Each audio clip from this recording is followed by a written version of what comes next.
Hello everybody, I am your host, Drake. Welcome to the first episode of this new series for the Potomac View. The Potomac View aims to explore the hottest issues at the intersection between the United States and China. Our goal is to shed some unique light on the truth behind everything we hear from the mainstream media and help you, the audience, to form your own opinions. Today's episode will focus on freedom of speech. In the United States, the right to free speech and expression is often taken for granted. It seems like an afterthought for many, the days of being persecuted or outcasted for expressing one's opinion long gone. However, in some other nations, like the People's Republic of China, citizens do not enjoy the same levels of freedom of speech as Americans perceive as the norm, especially if that opinion is seen as unfavorable by the Communist Party, can be harmful to one's reputation, and in some cases, even their livelihood. One of those famous incidents surrounding freedom of expression occurred on June 4th, 1989. The Tiananmen Square massacre occurred while thousands of students around the nation gathered at the square to mourn the death of Hu Yaobang, who had overseen the education policies of China. Incidentally, while Hu was in his post of education, numerous student protests erupt around the country, and Hu was blamed for these disruptions and purged by the Communist Party. Once Hu had passed, students gathered at the square to protest both Hu's reputation as well as for more political freedom. However, the Communist Party and its armed forces began a crackdown on the protests. While there is no concrete number of protesters killed, some documents have been leaked saying that the number was at least 10,000. The generally accepted number is much more conservative, yet it still sits at a staggering 2,000 to 3,000 lives lost.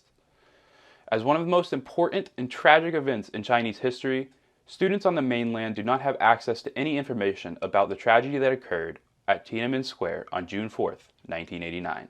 Across the ocean, on the other side of the globe, freedom of expression in the United States is also being affected by the Communist Party. The Houston Rockets and the NBA's connection with the Communist Party led fans to being unable to bring signs into the arenas that express sentiments of support towards the Uyghurs or any pro-democratic movements in Hong Kong, as John Cena also received major heat from WWE and its Chinese partners that led to his eventual backtracking on a statement where he called Taiwan an independent nation. These events showed that even when the Western world is thousands of miles away, speech and other rights can still be affected and even stifled by a foreign entity. Beyond sports, Hollywood and film productions in the United States are also influenced by the Communist Party. Sentiments that may put the Communist Party in a negative light will not be approved for use in movies. Some examples include Red Dawn, Doctor Strange, and even Top Gun Maverick. These influences may seem like a surprise to some, but this occurs throughout many productions around the world. On the same topic of freedom of expression, any sort of platform that may promote free speech has seen restrictions by the Communist Party. For example, the game Animal Crossing was banned after protests in Hong Kong were organized on the platform. Beyond these influences in the entertainment sector, Chinese propaganda is also spread through the seemingly unharmful Confucius Institutes around the world. The magnitude of influence that these Confucius Institutes have in the world is reflected by the number of students it teaches. Approximately 9 million students across 146 different countries and regions at 525 different institutes. Many of these institutes are stationed at universities, where the institutes are capable of monitoring their students overseas and even promoting espionage. Hence the nickname China's Trojan Horse. In the U.S., like many Confucius Institutes have been closed due to concerns of penetration into American higher education by the Chinese Communist Party. Beyond international concerns, the Institute's faculty and teachers are hired directly by the Communist Party, and they are not allowed to speak about sensitive topics such as the 3 Ts, Taiwan, Tibet, and Tiananmen Square, which, as mentioned by the Heritage Foundation, are considered the most unfavorable to be discussed by the Communist Party and its affiliates around the world.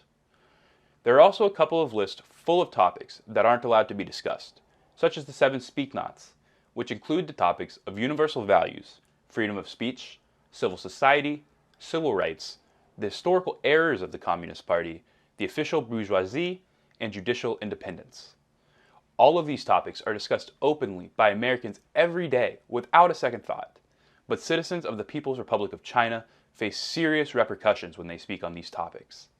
These are only a few examples of how freedom of speech is restricted in the mainland, and how the Communist Party goes to great lengths to spread its ideologies into other nations through subtle ways the naked eye cannot detect. Once again, I am your host Drake, and if you want to learn more about free speech and the long history of controversies behind it in both the United States and China, be sure to tune into this show's podcast, where we provide longer and more in-depth dives into the topics discussed here. And as always, we encourage you to explore deeper into these subjects, to validate the content you consume from the mainstream media, and to make better and more informed decisions.